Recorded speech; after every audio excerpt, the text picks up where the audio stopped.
Hey guys, tonight we slip quietly into a medieval winter, and you probably won't survive this.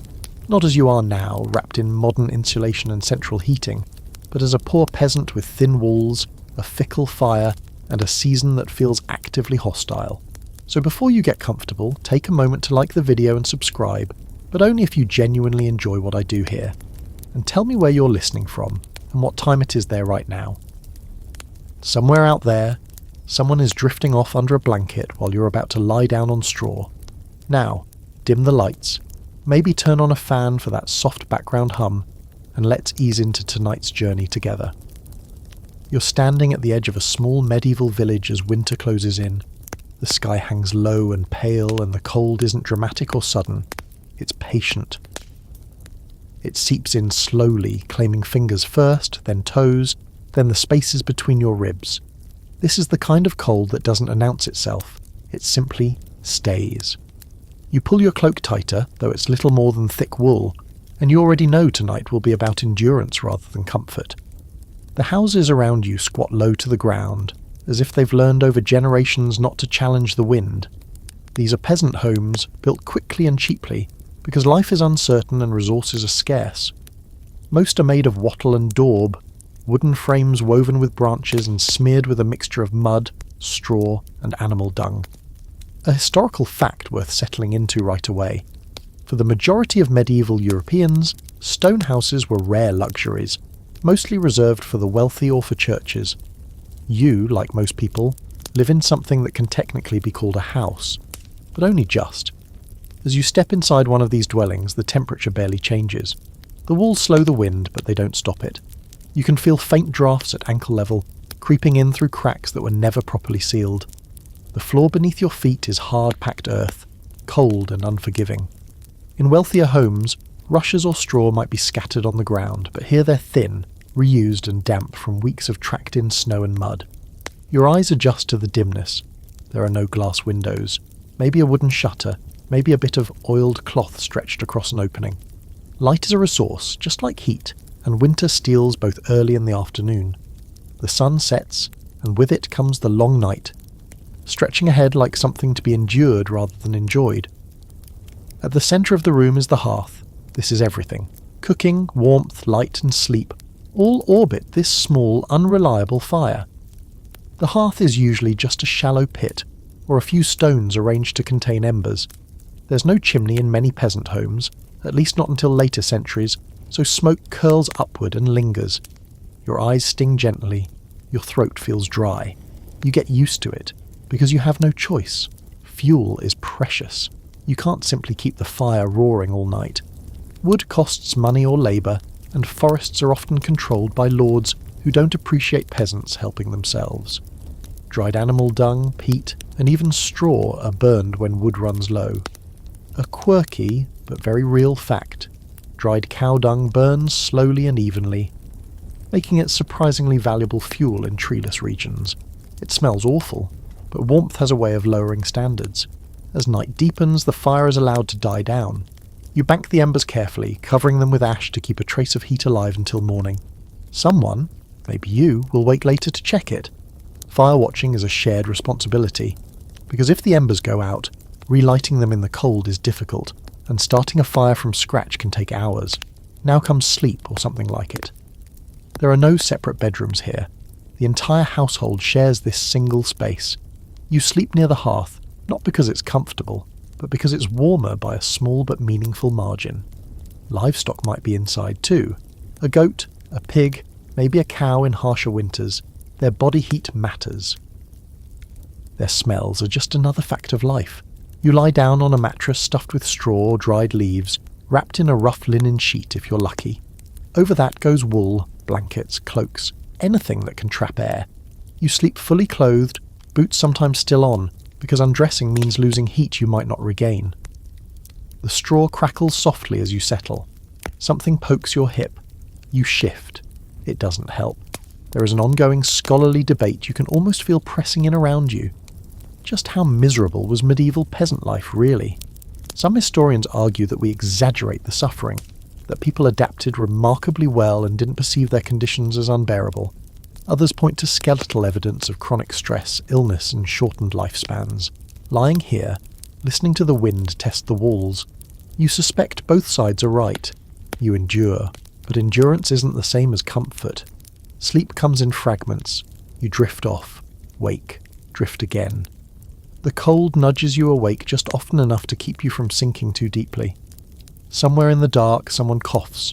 Outside, snow brushes against the thatch roof in a soft, persistent whisper. The house creaks, settling into the night like an old animal. As you finally slide into a shallow sleep, you understand something important. Winter isn't just a season here, it's a nightly trial, repeated again and again, survived through habit, shared warmth, and the quiet resilience of people who have no other option. And for now, that's enough to get you through the night. You wake before dawn, not because you're rested, but because your body has decided it's cold enough to demand consciousness again. Sleep loosens its grip reluctantly. The fire has shrunk to a dull, reddish memory, and the room feels heavier somehow, as if the cold has weight. You don't sit up right away, that would waste heat. Instead, you stay curled, breathing slowly, listening to the quiet life around you stirring in small, familiar ways. This is the reality of peasant homes in winter. They are not designed for comfort, but for survival with the least possible expense. You look around in the dim grey light creeping through a shutter crack and take in the full simplicity of the space.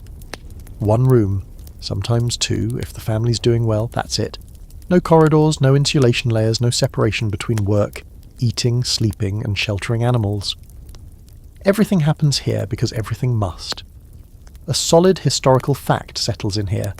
For most of the Middle Ages, over 80% of the population lived in rural peasant households like this one.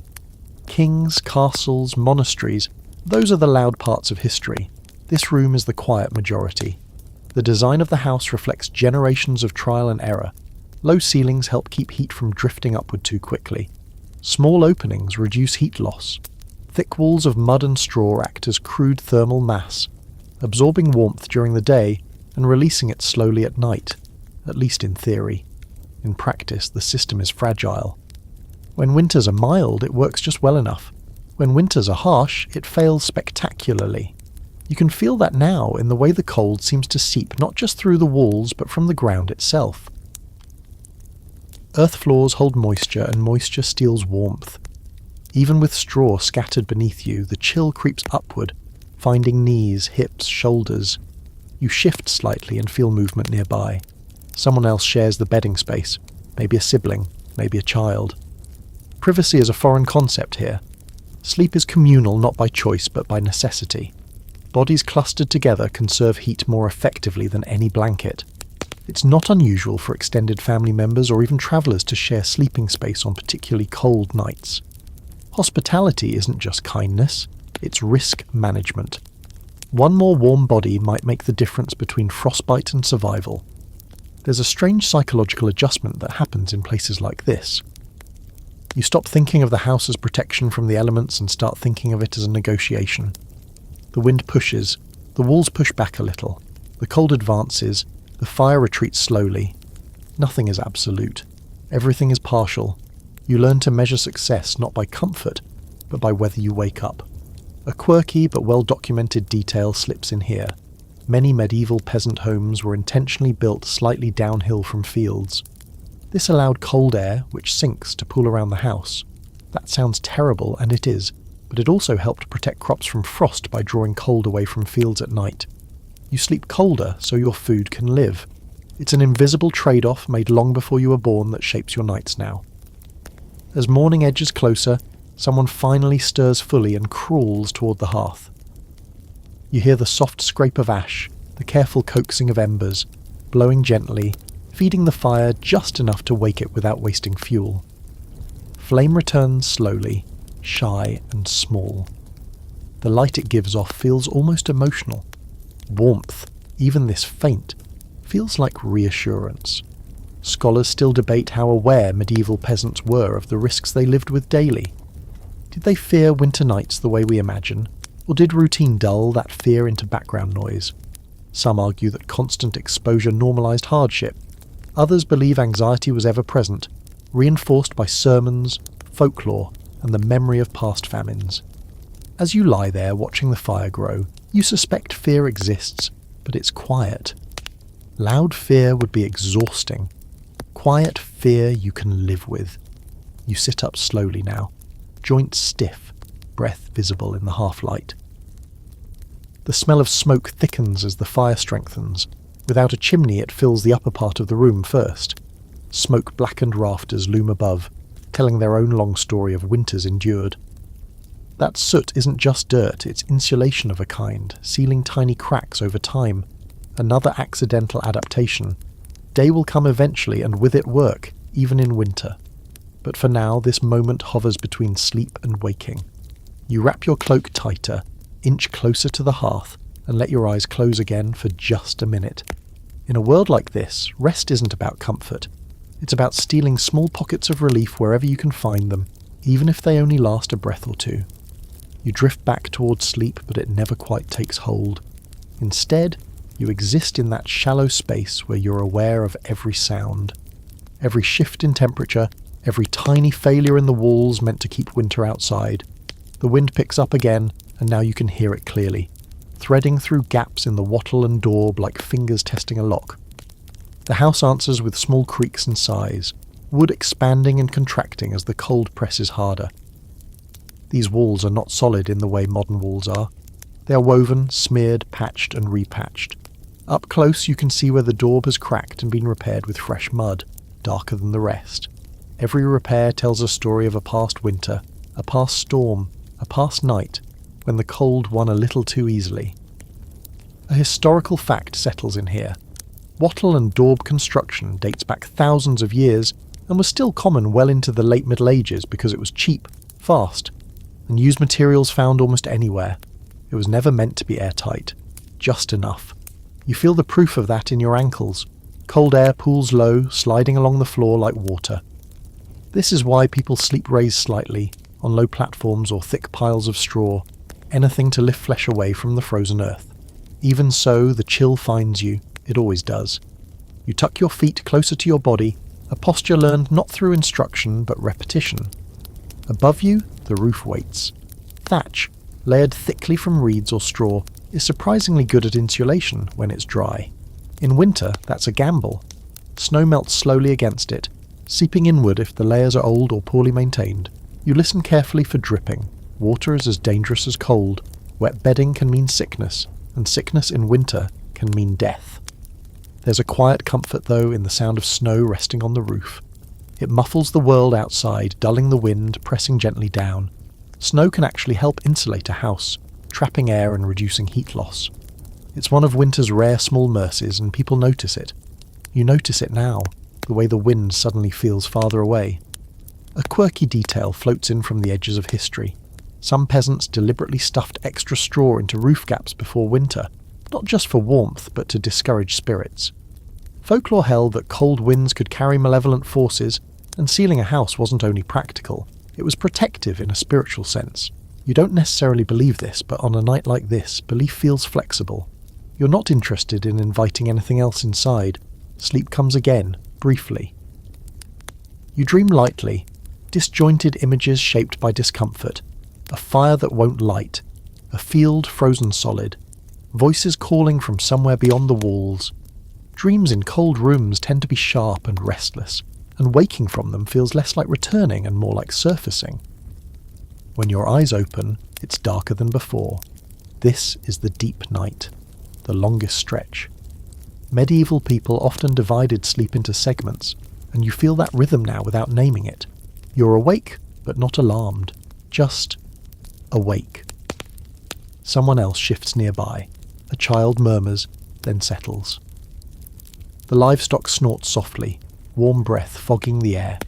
There's an ongoing debate among historians about how disruptive this segmented sleep really was. Some argue it was natural and even healthier, allowing people time to pray, talk, or tend fires. Others suggest it was simply a response to poor sleeping conditions, not a preference. Lying here, half awake, you don't romanticize it, you accept it. Night is something you move through in stages, like winter itself. You reach out and feel the wall beside you. It's cold, slightly damp. The daub holds the day's faint warmth poorly, but it holds memories well. Handprints, tool marks, bits of straw pressed flat by time. These walls were raised by neighbours, by family in shared labour. That matters. You're cold together, but you're also sheltered together, however imperfectly. Eventually exhaustion wins another small battle. Your breathing slows, the wind eases, or maybe you just stop noticing it. The house, for all its flaws, stands, the roof holds, the fire smoulders, and once again you slip into sleep. Not deep, not warm, but enough. You wake again to a different sound now. The faint, dry rustle above you. Not snow this time, but straw shifting as the roof settles under its own weight. Thatch is alive in a way modern roofs are not. It expands, contracts, absorbs moisture, dries, sags, and tightens again. In winter, it becomes both shield and risk. You lie still, listening, automatically gauging whether the sound means safety or trouble. The roof above you is thick, layers built up over years, sometimes decades. A well-maintained thatch can be more than a foot deep, trapping pockets of air that slow heat loss better than bare wood ever could. This is a solid historical fact. In many regions, thatch actually insulated better than early tile or wooden shingles. The problem wasn't insulation. The problem was water, rot, and time. A neglected roof could fail quietly, drip by drip, until a winter storm finished the job. You remember helping to patch it months ago, hands numb even then, stuffing fresh straw into thin spots and securing it with hazel rods. That work mattered. Tonight, every handful of straw is standing between you and freezing rain. The knowledge gives the roof a kind of personality. It's not just overhead, it's participating. The wind changes direction, and you feel the house respond. One side grows colder, the other oddly calmer. Medieval homes weren't oriented randomly. Many were positioned to minimize exposure to prevailing winds. Still, winter rarely plays fair. Cold finds weaknesses no matter how clever the planning. You pull your cloak tighter and turn slightly, presenting your back to the draft. Small adjustments, practiced without thought. Somewhere near the wall, a mouse scurries. You hear it clearly in the quiet. Rodents love winter shelters, and peasant homes offer warmth, food scraps, and nesting material in abundance. A quirky but very real detail. Cats were valued less as pets, and more as essential pest control, especially in winter when mice threatened both food stores and sleep. If there is a cat here tonight, it's doing quiet work in the dark, unseen but appreciated. The smell in the room is layered. Smoke, damp earth, wool, animals. It's not unpleasant to you. It's familiar. Scent becomes part of comfort when you don't have many other options. Outside air smells sharp and empty by comparison. Inside smells like survival. You think briefly about how easily fire could turn from friend to enemy. Thatch burns fast. Entire villages have vanished overnight because of a single spark carried by wind. That's why fires are kept low at night, embers banked, flames discouraged. Warmth is rationed not only because fuel is scarce, but because safety demands restraint. You trade heat for the certainty that you'll wake up. Historians still debate how often winter fires actually destroyed peasant homes. Some argue records exaggerate dramatic events, while others point to legal codes and village rules obsessed with fire prevention as evidence of constant risk. Lying here beneath dry straw and smoke-darkened beams, you don't need records to feel the tension. You sleep lightly not just because of cold, but because the house itself feels fragile. Your thoughts slow again. You focus on the rhythm of breathing around you, shared air, shared warmth. Someone snores softly, someone else turns, straw whispering beneath them. These sounds anchor you. Silence would be worse. Silence would mean you're alone, or something has gone wrong. Eventually the roof quiets. The wind settles into a steady push instead of erratic probing. Snow resumes its soft work of piling up, sealing gaps, pressing gently downward. The house feels steadier. Not warm, just steadier. Your eyelids grow heavy. You don't expect uninterrupted rest. You've learned better. But for now the roof holds, the walls resist, and winter pauses its advance just long enough for you to sleep again. You wake to the soft crackle of life returning to the hearth. Someone has decided it's time. Time to coax heat back into the room before the cold stiffens bones beyond usefulness. The glow spreads slowly, painting the packed earth floor in dull orange and pulling shapes out of shadow. Morning is still far off. but night has loosened its grip just enough to allow movement. The hearth is the true heart of this home. Everything bends toward it. You sleep near it. You cook on it. You gather around it when the day's work is done. A clear historical fact anchors here. In many medieval peasant homes, the hearth sat in the centre of the room specifically to distribute heat evenly and reduce the risk of wall fires. Chimneys came later. For now, smoke drifts upward, curling along the rafters before escaping through gaps in the roof. You sit up slowly, joints protesting. Warmth touches your face first, then your hands. It's not much, but it feels like generosity. The fire doesn't roar, it murmurs. Fuel is fed carefully. Small sticks, bits of dried dung, maybe a twist of peat. Every piece burned now is one you won't have later, and winter still has weeks to go. The smoke thickens briefly, stinging your eyes. You blink, accustomed to it. Chronic smoke exposure is simply part of life here. Your lungs have adapted, though not without cost. Archaeological studies of medieval skeletons show signs of long-term respiratory stress, even in people who lived into adulthood. It's the quiet trade-off of warmth and light in a world without ventilation. A quirky detail slips in as you watch the smoke rise. Some peasants believed smoke had protective qualities beyond heat. It was thought to ward off insects, disease, and even evil spirits. Hanging herbs or bits of old clothing in the rafters allowed them to absorb smoke, becoming charms of a sort. Practical and magical thinking mingle easily when survival depends on forces you can't fully control. As the fire strengthens, people shift closer. Sleep ends not with an alarm, but with necessity. Someone stirs a pot left from the night before. Gruel, thin and pale, warms slowly. Eating something hot matters almost as much as sleeping near the fire. It sends warmth inward, where blankets can't reach. You hold your hands out toward the flames, turning them slowly. The skin tightens, then relaxes. This ritual is older than memory. Fire defines time here. Before the fire, after the fire, around the fire. Even sleep is structured by it, broken into pieces because the hearth cannot be trusted to burn steadily through the night. Scholars argue about how central the hearth truly was to medieval emotional life. Some caution against romanticising it as a cosy focal point, pointing out the discomfort and danger it posed. Others note how often legal disputes, family gatherings and storytelling occurred by the fire, suggesting deep social importance. Sitting here now, you feel both sides. The hearth is comfort and threat, nourishment and hazard, all at once. As warmth spreads, the cold retreats reluctantly. You feel life returning to fingers, toes, spine.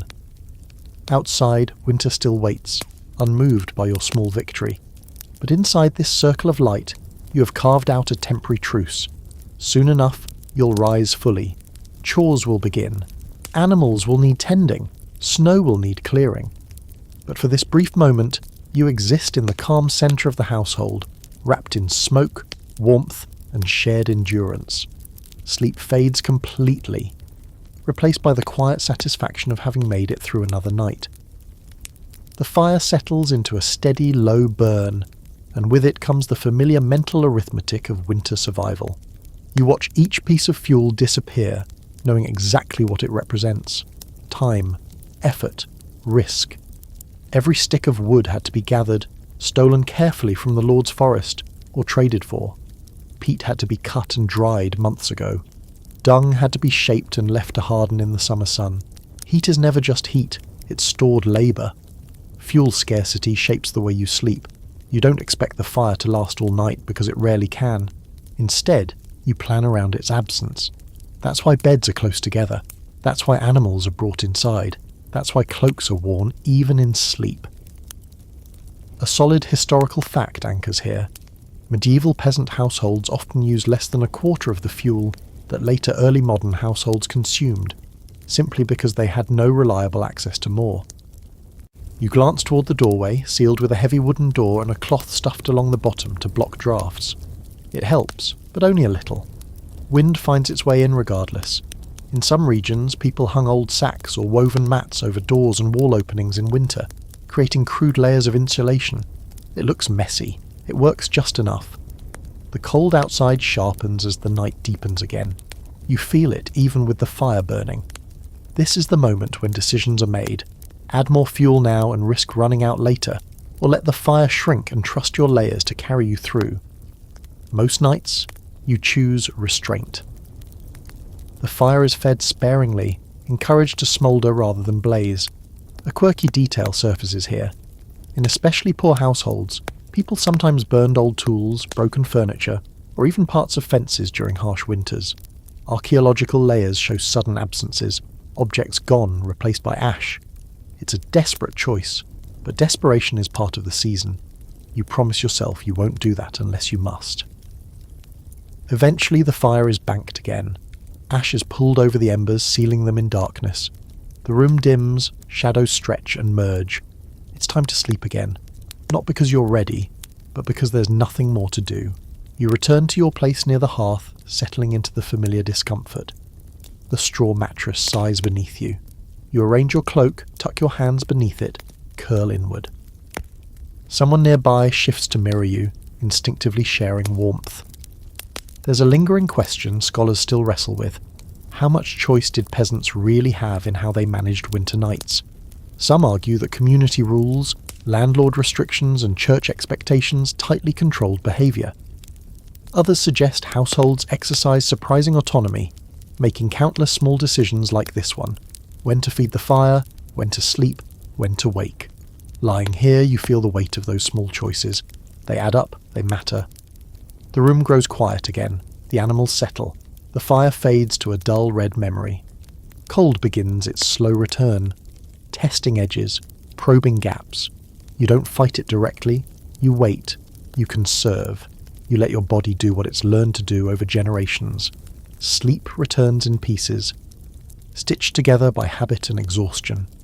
Outside, winter keeps watch. Inside, you endure, night by night, fueled by ash, wool, and the stubborn knowledge that morning eventually will come. You wake to the taste of smoke in the back of your throat. Not a sudden choking cloud, just the familiar bitterness that settles in overnight when the air grows still. Without a chimney, smoke has nowhere proper to go. It drifts, it lingers, it clings to hair and cloth and skin. By morning, it feels as much a part of you as the cold. The hearth sits quiet now, embers barely glowing beneath their blanket of ash. Above it, the rafters are dark, almost glossy with soot. This isn't neglect, it's accumulation, years of smoke layering itself onto wood. A historical fact anchors here. Those blackened beams actually helped preserve the timber, discouraging insects and slowing rot. The house smells smoky because the house is, in a way, cured. You cough softly, more reflex than distress. Everyone does. Chronic coughing is common, accepted. It's just another sound of winter, like wind or creaking wood. Children learn it early. Old people carry it deepest. You shift and notice how the smoke hangs heavier near the ceiling. That's why people sit, work, and sleep low. Warm air rises, carrying smoke with it. The upper part of the room is always worse. In some homes there's a small smoke hole in the roof, but even that is unreliable. Open too wide and you invite rain and snow. Close it too much and the room feels like a bowl. A quirky detail slips in. Some medieval households believed that letting smoke escape too freely weakened the home's spirit, making it vulnerable. Sealing in smoke wasn't just practical, it was protective. You don't frame it that way consciously, but you do feel safer when the room is sealed tight, even if your eyes sting for it. Night deepens again, and sleep comes reluctantly. The air is thick, warm near the floor but stale. You breathe shallowly, instinctively conserving not just heat but comfort. Dreams feel closer, heavier. Smoke seeps into them, blurring edges. There's an ongoing scholarly debate about the long-term health effects of this kind of living. Some argue that medieval people were surprisingly resilient, adapted to smoky environments from birth. Others point to skeletal evidence of lung damage and shortened lifespans. Lying here, you don't think in terms of lifespans. You think in terms of tonight. Can you breathe? Yes. Can you sleep? Eventually. You turn your face slightly, seeking a pocket of clearer air. Someone else does the same. These small adjustments ripple through the room as bodies shift and resettle. No one complains. Complaining doesn't clear smoke. At some point the wind outside stirs again, drawing smoke upward and out through the roof gaps. Fresh cold air replaces it, sharp and clean. The room cools, but your breathing eases. You trade one discomfort for another without comment. Sleep finally settles in again, shallow but steady. The house creaks, the fire waits. Smoke, cold and darkness share the space with you, constant companions through the longer medieval night. You become aware of warmth that isn't coming from the hearth. It's softer, uneven, alive. An animal shifts nearby, hooves scraping gently against packed earth. In winter, the line between human space and animal space blurs until it barely exists at all. You don't think of this as strange. You think of it as sensible. The cow breathes slowly, each exhale a cloud of heat you can almost feel across the room. A goat rustles straw, settles again. Chickens are tucked into baskets or corners, quiet now, conserving energy the same way you are. This shared shelter isn't sentimentality, it's strategy. A solid historical fact rests here. In colder regions of medieval Europe, livestock were routinely brought into human dwellings during winter nights to prevent loss from exposure and theft, and to benefit from their body heat. The smell is stronger with the animals inside, thick and unmistakable. Manure, hay, warm fur. It layers over the smoke and damp earth until the room feels dense with life. You barely notice it anymore. Scent adapts quickly when survival depends on tolerance. You shift closer to the animal pen, careful not to startle anything. Animals mean warmth, but they also mean risk. A startled cow can kick. A sick animal can spread disease. Still, the trade-off is worth it. The heat they give off is constant, not like the fire that fades and must be fed. A quirky detail slips in here. Medieval medical thought believed animals could absorb harmful miasmas meant for humans. Whether or not that's true, people noticed that rooms with animals felt warmer and somehow safer. You don't analyse it, you feel it. Sleep near animals is different. There's more sound, breathing shifting, the occasional low grunt, but those sounds become reassuring markers of continuity. As long as the animals breathe, the night is still functioning. You tuck your feet closer to your body again. Someone nearby does the same. Bodies form a loose arc around the warmest points in the room: hearth, animals, each other. This is the architecture of winter sleep, flexible and responsive. There's debate among historians about how widespread this practice truly was. Some argue it varied greatly by region and wealth.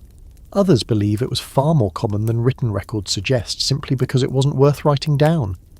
Lying here, warmed by breath that isn't your own, you don't need records. You know why it happens. The night moves on. Outside, the cold deepens. Inside, warmth holds. Fragile, imperfect, shared.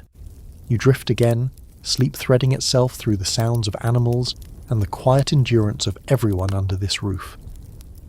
You wake pressed close to other bodies, aware of warmth before awareness of self, an elbow near your ribs, a shoulder against your back, the steady breathing of someone inches away from your face. This is the communal bed, not a single object, but a shared arrangement that shifts with the season. In winter, it tightens. Space is surrendered willingly because heat matters more than comfort. There is no sense of embarrassment here. Privacy is a luxury for people who can afford extra rooms and extra fuel. For you, closeness is practical. A firm historical fact settles in. Medieval peasants often slept multiple people to a bed, and beds themselves were rare and valuable items, sometimes listed individually in wills. Many families owned only one, and everyone used it. The bed beneath you is a low wooden frame, or sometimes just a raised platform. On top sits a sack stuffed with straw, chaff, or dried leaves. It compresses unevenly, creating dips and ridges that your body has learned to navigate. You know where not to lie if you want to avoid a sharp stem pressing into your spine. You adjust slightly, careful not to disturb the others too much. Disturbance leads to cold slipping in, breaking the fragile pocket of shared warmth. Someone murmurs in their sleep, then settles. The rhythm of breathing sinks again, slow and heavy. A quirky detail surfaces here. In some regions, people believed sleeping alone in winter invited illness, as if solitude itself weakened the body. Sharing a bed wasn't just about heat. It was about health, protection, even morality. Cold was thought to open the body to harm. Warmth, especially shared warmth, closed it again. The air between you is warmer than the air beyond the blankets. You can feel the boundary clearly.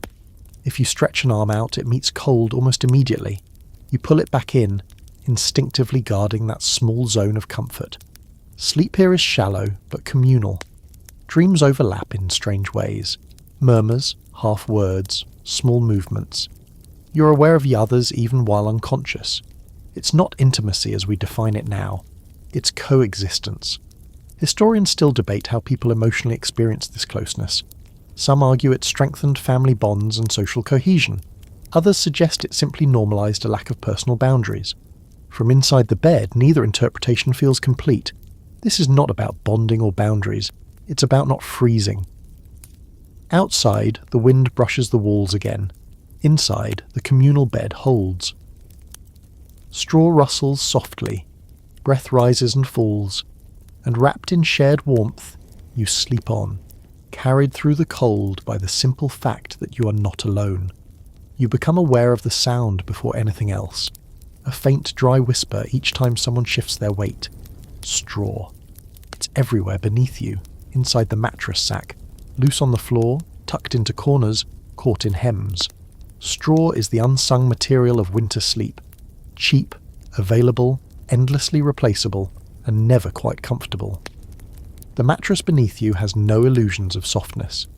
It is a fabric sack, patched many times over, stuffed with whatever was available at the end of harvest. Wheat straw, oat chaff, dried grass, sometimes leaves.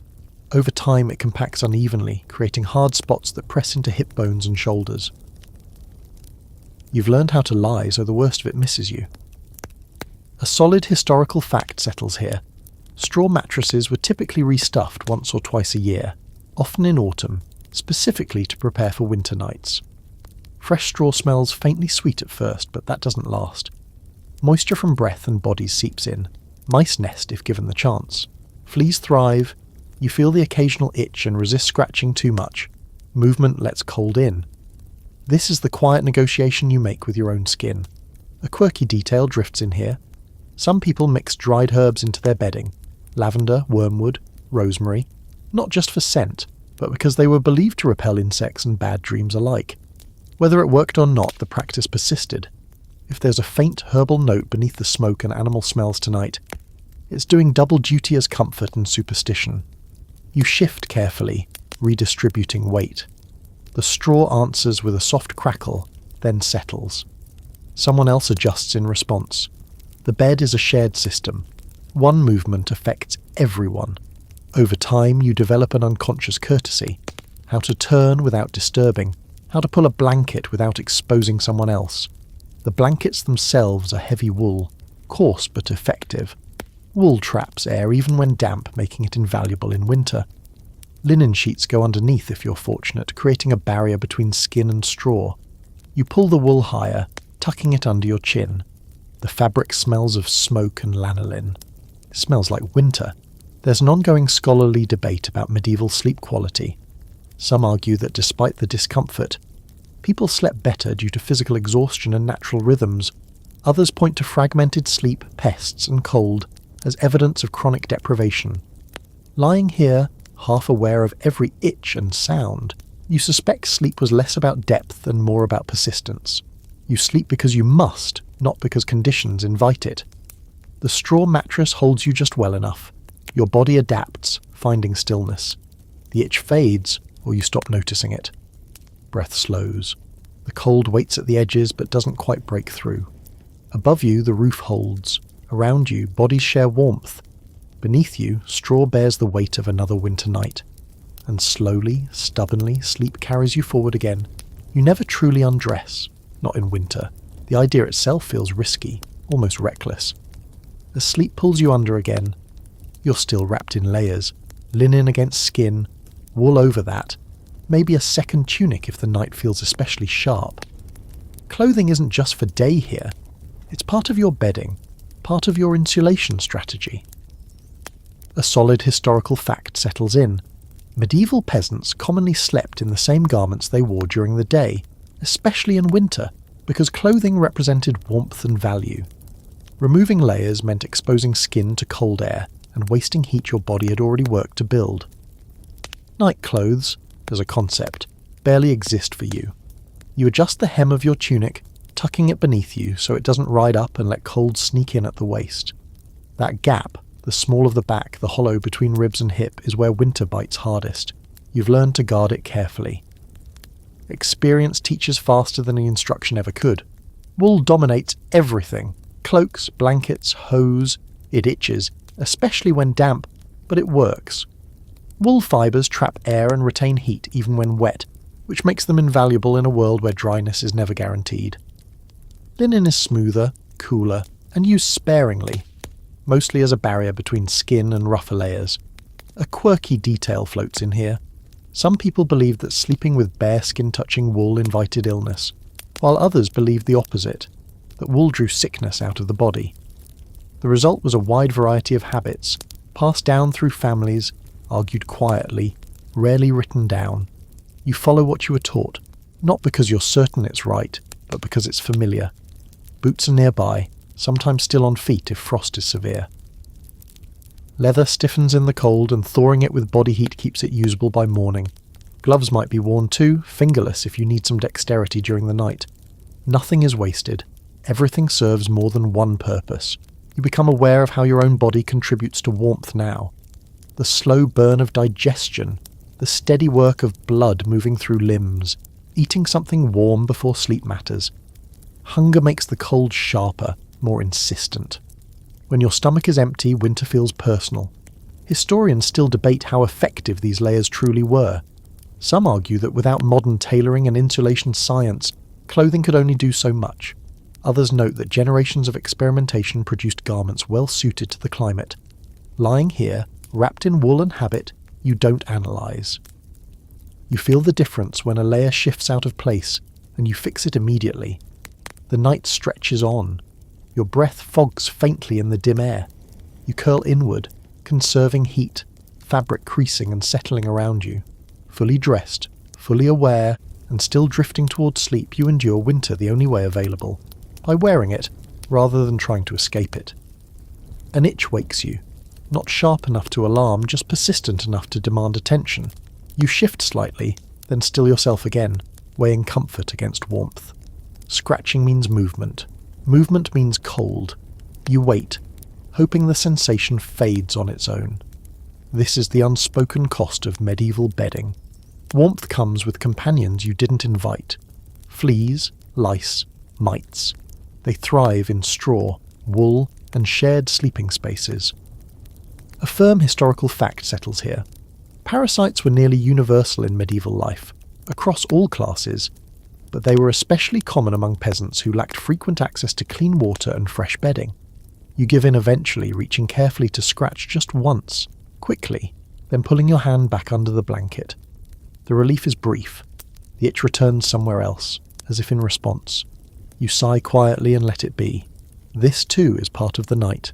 Wool scratches your skin even without insects. When damp it stiffens, the fibres rough against wrists and neck.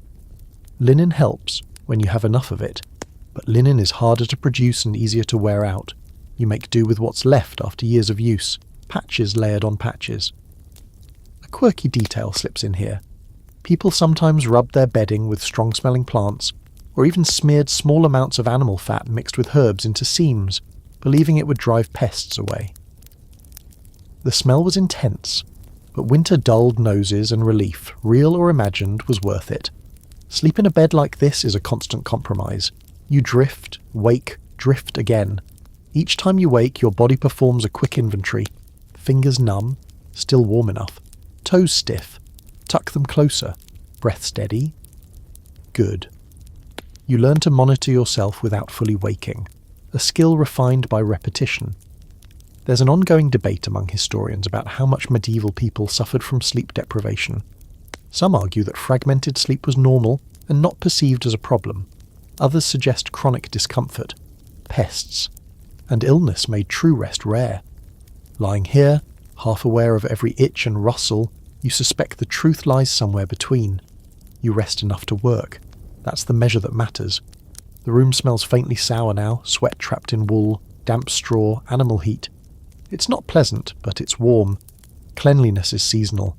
In winter, washing risks exposure and illness. Dirt is tolerated. Cold is feared. Eventually exhaustion smooths the edges. The itch dulls. The straw stops poking, or you stop noticing it. Your breathing slows. Wrapped in wool, fleas, habits, and shared endurance, you sink back into sleep, carrying the quiet understanding that winter nights are survived, not perfected.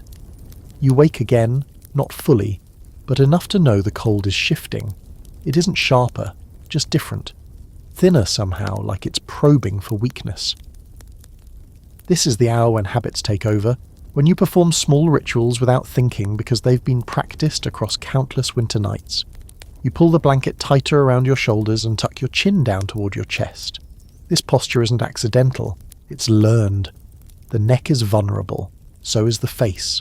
Cold air there feels more personal, more urgent. You've been taught quietly, by nights like this, how to protect yourself. Someone nearby rises carefully, slow and deliberate. You hear the faint scrape of feet on earth, the soft clink of a poker against stone. This is fire-watching time. A solid historical fact settles here. Many medieval households practiced nighttime fire tending, waking once or twice to check embers, especially during severe winters. Letting the fire die completely could mean waking to frozen water, stiff tools, and bodies too cold to work. The embers glow faintly as ashes brushed aside. A breath. Another.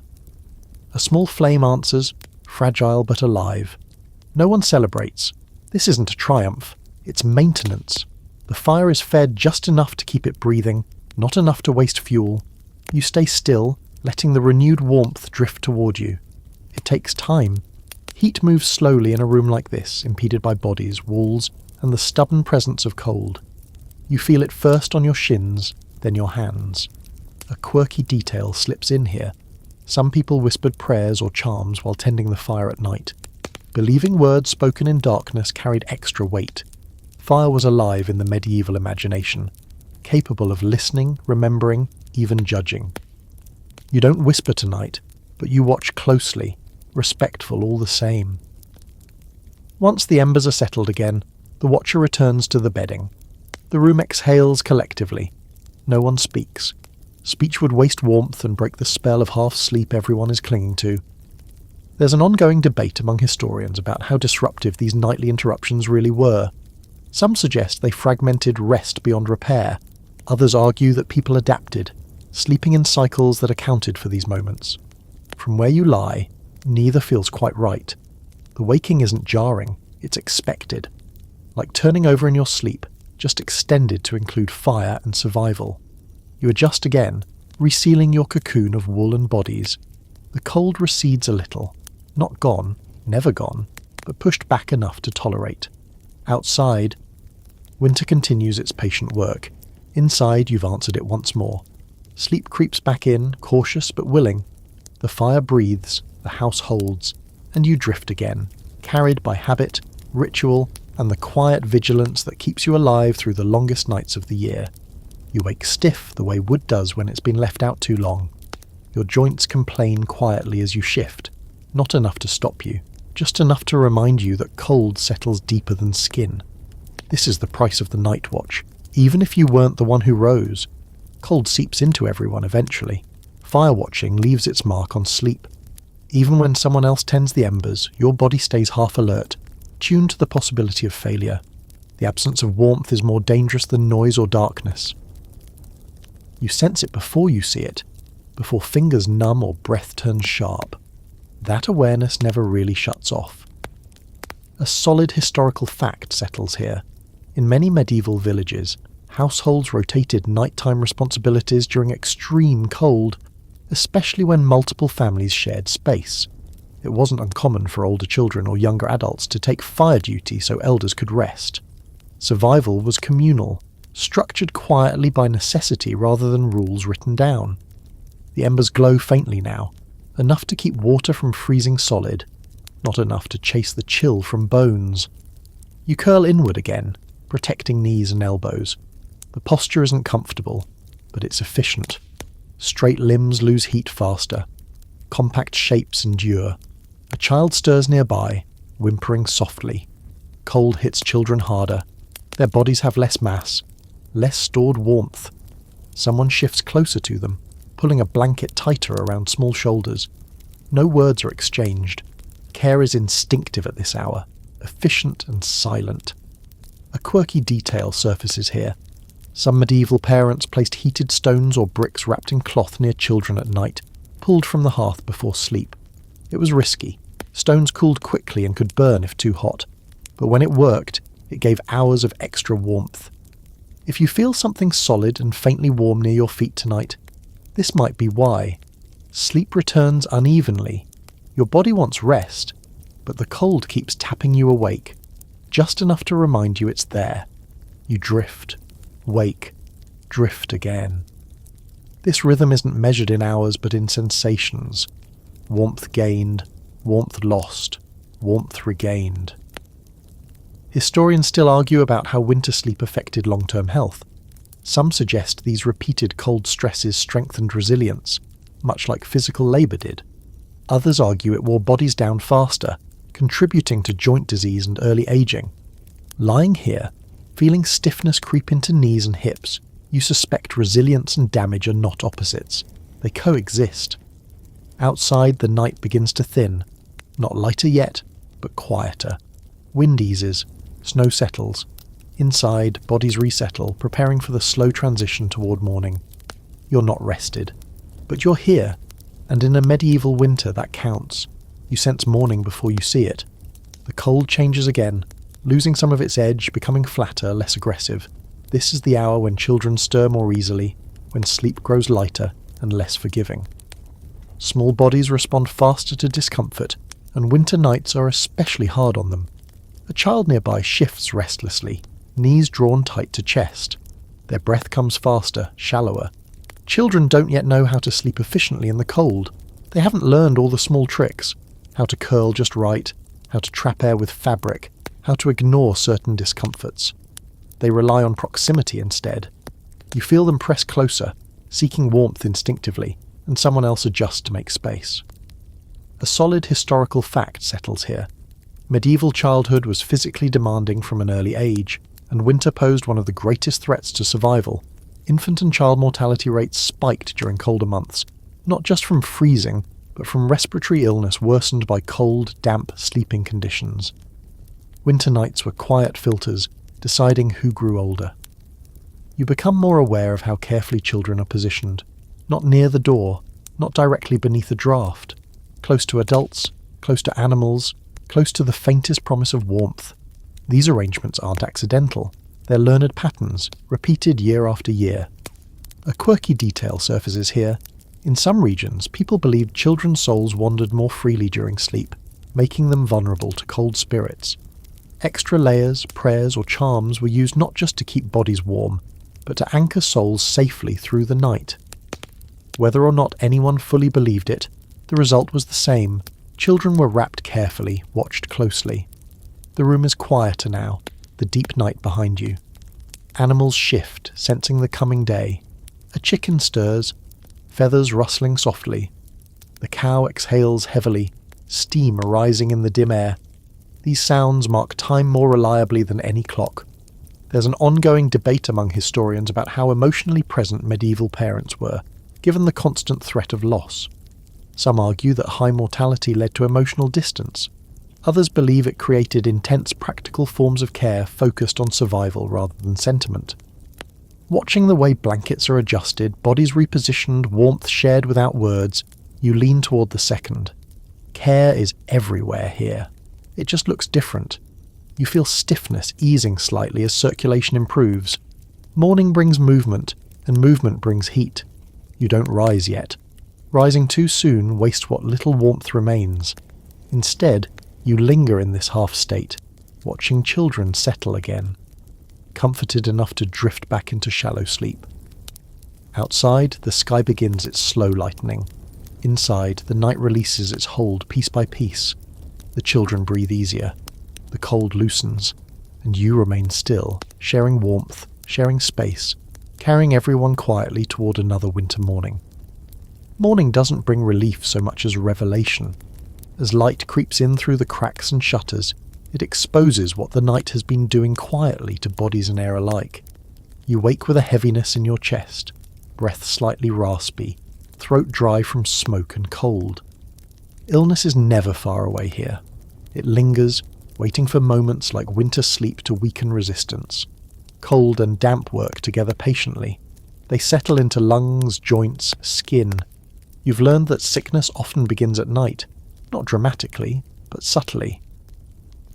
A cough that doesn't quite leave, a chill that lingers after rising, a weakness that makes the fire feel farther away than it should. A solid historical fact anchors here. Medieval medical writers frequently linked winter sleeping conditions, cold air, smoke, damp bedding, to respiratory illnesses such as chronic coughs, and what they broadly called catarrh. You listen now for those sounds in the room. A wet cough from the corner, a child's congested breathing, someone clearing their throat repeatedly. These aren't alarms, they're signals noted quietly, filed away. You'll watch them through the day. Illness is managed communally, with observation more than intervention. The straw beneath you is slightly damp, either from moisture rising from the ground or breath trapped overnight. Dampness is dangerous. It steals heat faster than dry cold ever could. You shift to a drier spot knowing that if the straw isn't aired out soon, it will sour further. But airing it out means opening doors, lifting bedding, letting cold rush in.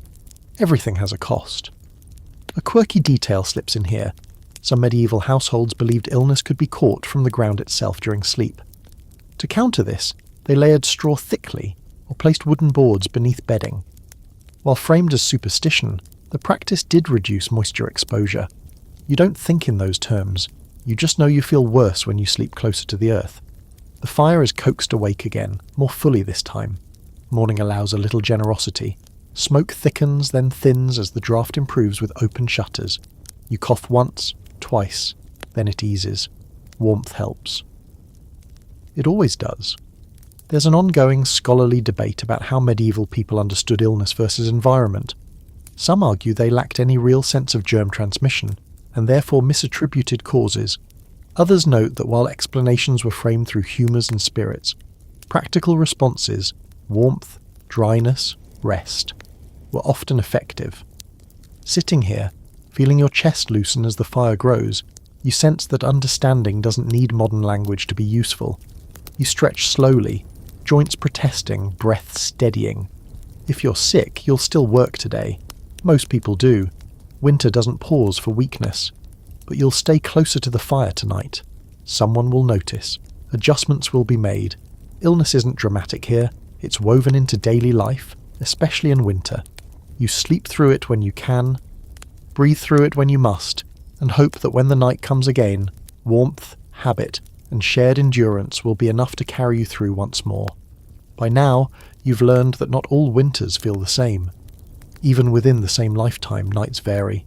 Some sharp and dry, others heavy and wet. Where you live matters. The land shapes the cold, and the cold shapes how you sleep. In northern regions, winter is long and steady. Snow blankets the ground for months, and houses are built lower, tighter, with fewer openings. In milder southern areas, cold comes in waves, sudden freezes followed by damp thaws that chill in a different way. A solid historical fact settles here. Medieval building styles and sleeping practices varied significantly by region, responding closely to local climate rather than any universal standard. You feel that difference in the air itself. Dry cold bites quickly but can be blocked with layers. Damp cold creeps, seeping through wool, straw and bone alike. In damp regions, sleeping platforms are raised higher, thatch is thicker, straw is changed more often. None of it makes winter easy, just survivable. A quirky detail surfaces here. In some alpine regions, people slept in wooden box beds, partially enclosed structures built into walls. These trapped body heat efficiently, creating a small warm pocket within a cold room. Elsewhere, such beds were rare or unknown, seen as unnecessary or even claustrophobic. What feels like comfort in one place feels like suffocation in another. You imagine how your night would change if you lived just a few hundred miles away. Different winds, different materials. different habits passed down as unquestioned truths. Sleep is local knowledge, shaped by geography as much as culture. Animals play different roles too. In harsher climates, more livestock are brought indoors, sometimes into specially built stalls within the house. In milder areas, animals might stay outside longer, reducing indoor warmth, but also indoor filth. Every choice shifts the balance between heat, health, and risk. Historians debate how much these regional differences affected overall survival rates. Some argue that adaptation evened things out. People learned to live where they were. Others point to clear disparities in mortality during extreme winters, especially when weather patterns changed suddenly. Lying here, feeling the particular cold of your own region, you understand how vulnerable you would be if that balance tipped. The night deepens again, or maybe another night is coming. Winter blurs days together. What matters is that your habits fit your place. Your walls, your roof, your bedding, your animals, they all belong to this climate. And as long as winter behaves as expected, you can endure it. Sleep returns, shaped not just by cold, but by landscape itself. You are held by the knowledge of where you are, how people here have always slept, and how, for now, that is enough. As night settles once more, another presence makes itself felt. Not physical, but ever-present. Belief. The way you sleep is shaped not only by cold and walls, but by what you've been taught about rest itself. When to sleep, how long, with what intent. The church's rhythm hums beneath daily life, even in winter. Bells mark hours you can't see. Prayers shape moments you half remember. A solid historical fact settles here. Medieval Christian teaching often framed sleep as a morally neutral but spiritually vulnerable state, a time when the soul could be tempted or protected depending on one's habits. You lie down facing the hearth, or sometimes with your feet toward it, depending on what you were taught. Some say it matters. Head to the east, feet away from the fire, hands folded or crossed. None of it is strictly enforced, but habits carry weight. You don't argue with them at night. A quirky detail surfaces here. People sometimes place small religious tokens, crosses, scraps of parchment with prayers, even blessed candles, near their bedding to guard against nightmares, demons, or sudden death in sleep. Sudden death was feared greatly. Waking mattered. You murmur a prayer under your breath. Not because you expect immediate protection, but because it signals the end of the day. Prayer is a threshold, like banking the fire or closing the shutter. It tells your body it's time to let go, at least partially. The concept of sleep itself is different here. It's not a solid block of time meant to restore you fully. It's a pause, a waiting state between one day's labour and the next. Waking during the night isn't failure. It's expected, even encouraged sometimes as a moment for reflection or prayer. There's an ongoing debate among historians about how deeply church teachings shaped everyday sleep behaviour. Some argue doctrine mattered little compared to physical necessity. Others point to consistent patterns in writings, sermons and confessions that suggest belief deeply informed nightly routines. Lying here, wrapped in wool and habit, you feel both. Cold decides when you wake. Belief decides how you feel about it.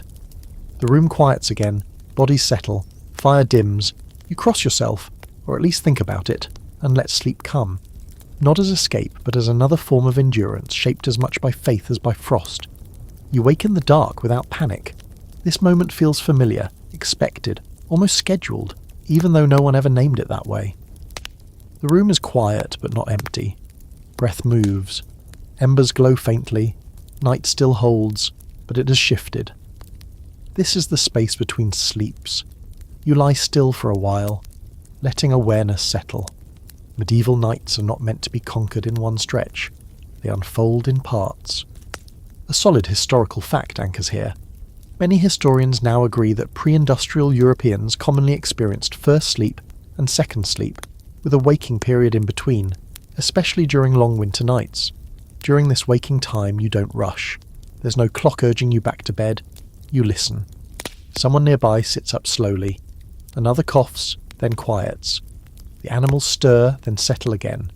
This hour belongs to reflection, maintenance, and small, careful actions. You might whisper a prayer. You might check on a child adjusting a blanket. You might step quietly to the hearth to test the embers, or add a single stick of fuel. All of this happens without urgency.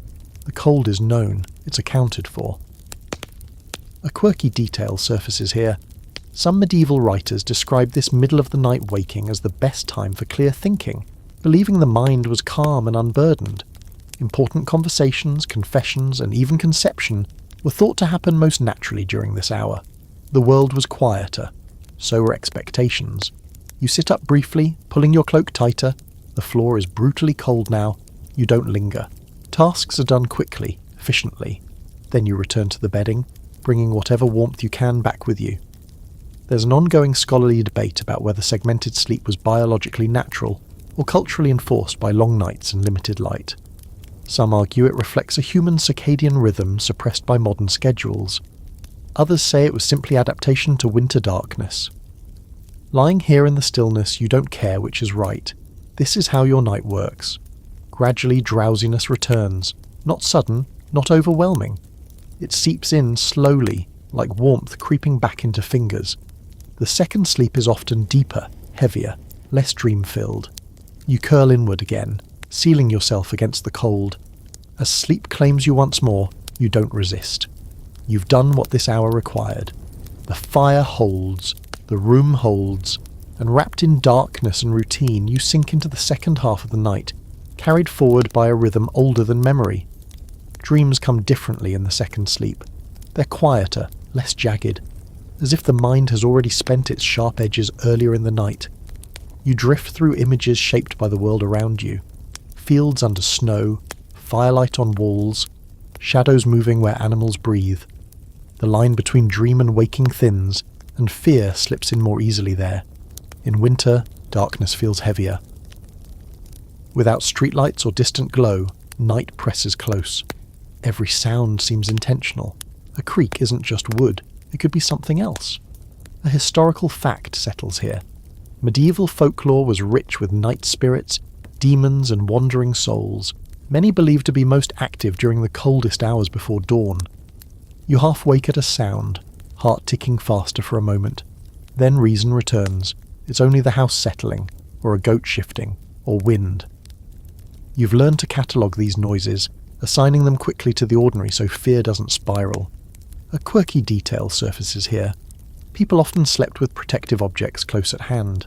Knives, iron tools, charms, not primarily for defence against people, but against unseen forces. Iron was thought to repel supernatural threats. If there's a tool near your bedding tonight, its presence is as much psychological as practical. Fear is managed quietly. You don't cry out unless something is truly wrong. Noise wastes energy.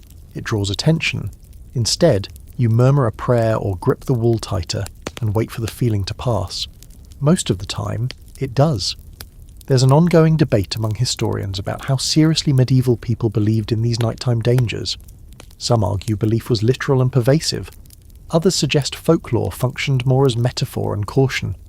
From where you lie, half dreaming, belief feels less like doctrine and more like atmosphere. It's in the air, shaping how you interpret the dark. The dreams soften again. Images blur, the weight of sleep returns. Outside, the night begins its slow retreat. Inside, fear fades back into habit, tucked away alongside cold and smoke as just another thing you've learned to live with. You sleep on, guarded by wool, fire, breath, and the quiet conviction that whatever moves in the dark will pass you by if you remain still. When winter turns truly cruel, everything you've learned about sleeping becomes a test rather than routine.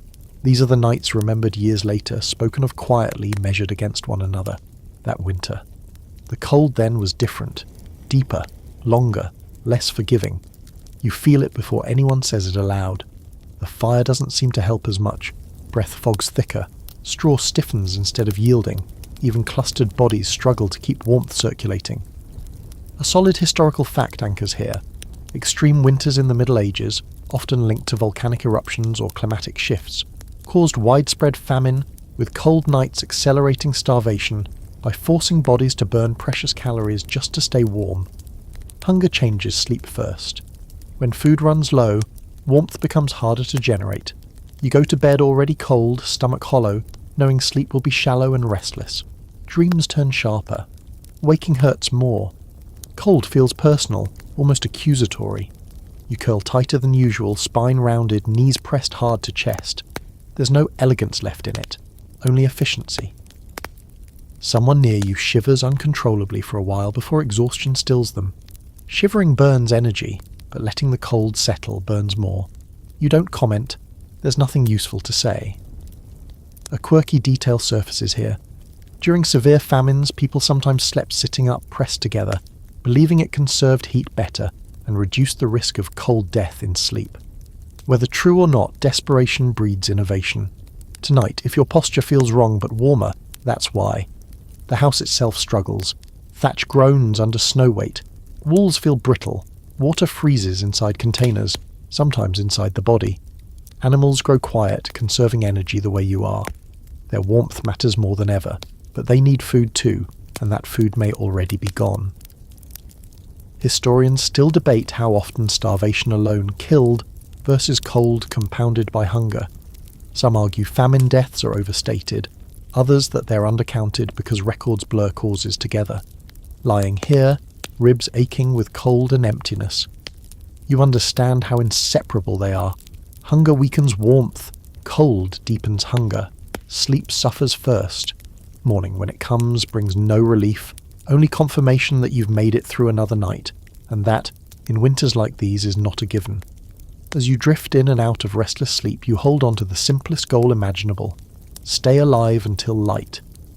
Morning arrives reluctantly, as if winter itself would prefer you stayed still a little longer. Light seeps in thinly, pale and cold, revealing a room that feels older than it did the night before.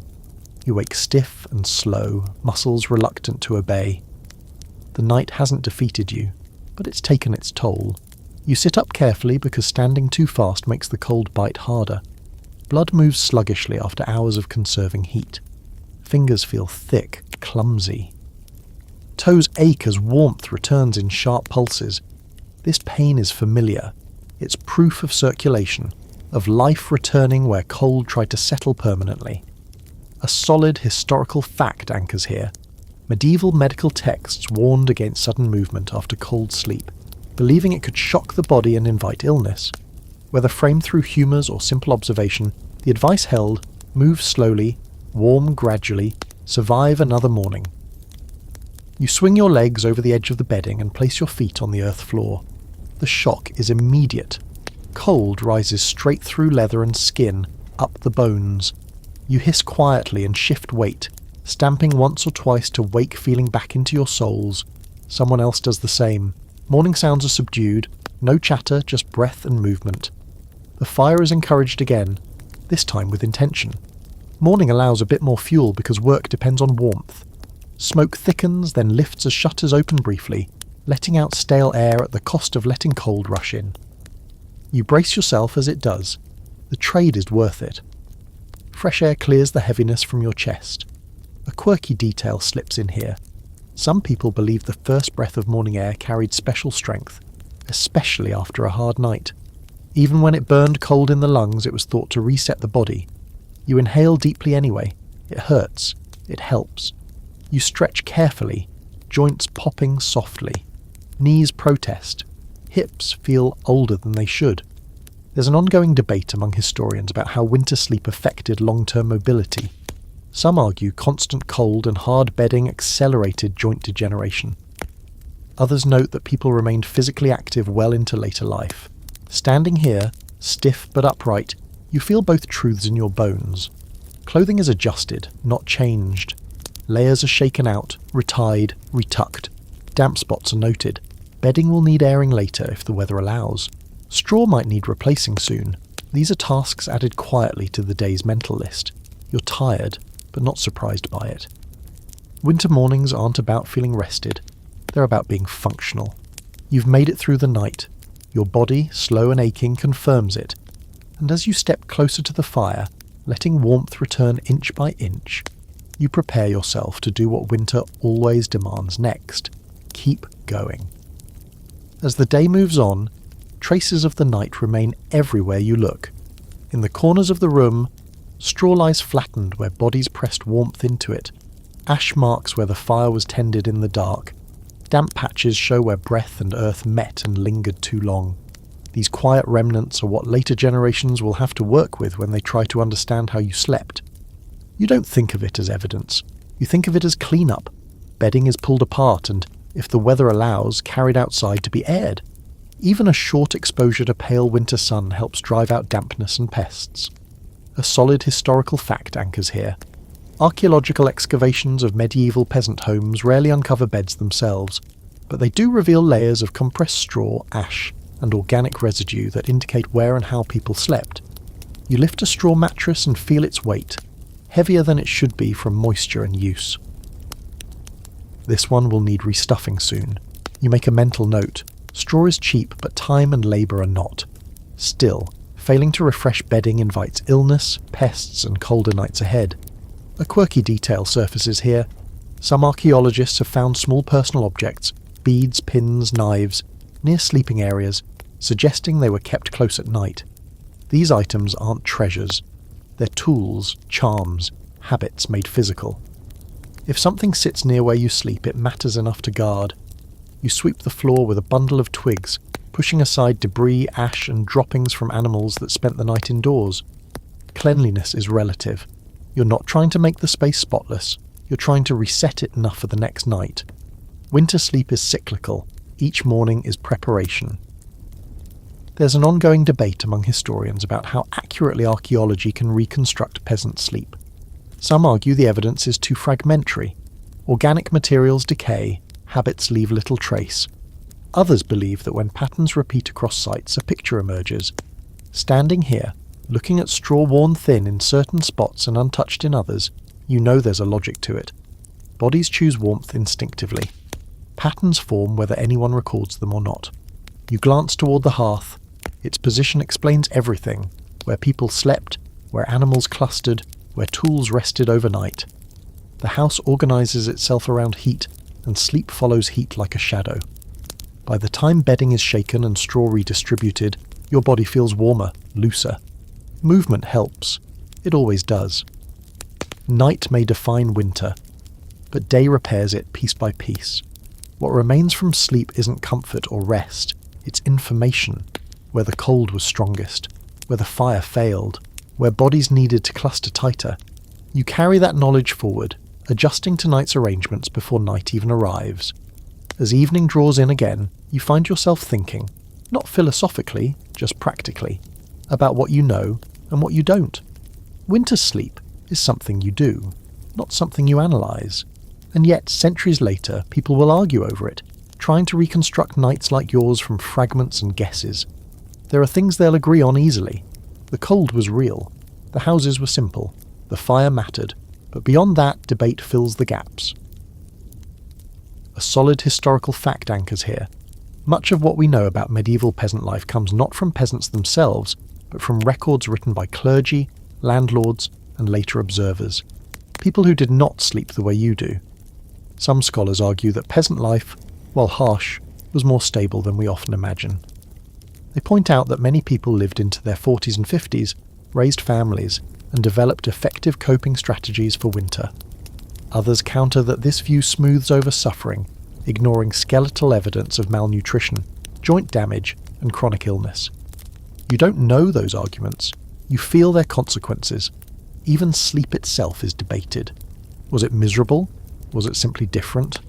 Some historians warn against projecting modern expectations of comfort onto the past. Others insist discomfort isn't a matter of perspective. It hurts regardless of era. Lying down again tonight, you suspect both are true.